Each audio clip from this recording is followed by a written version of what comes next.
দেখুন এই গরুটা কত কষ্ট পাচ্ছে, এবং বাড়ির লোক দেখে ডাক্তারকে ডেকে ডাক্তার দিয়ে একে ওয়াশ করা হচ্ছে। দেখুন,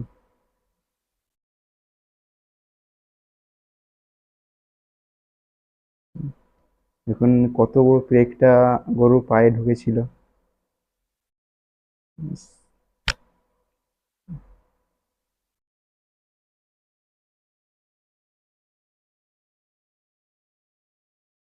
দেখতে পাচ্ছেন গরুটা তাহলে কত কষ্ট পেয়েছিল।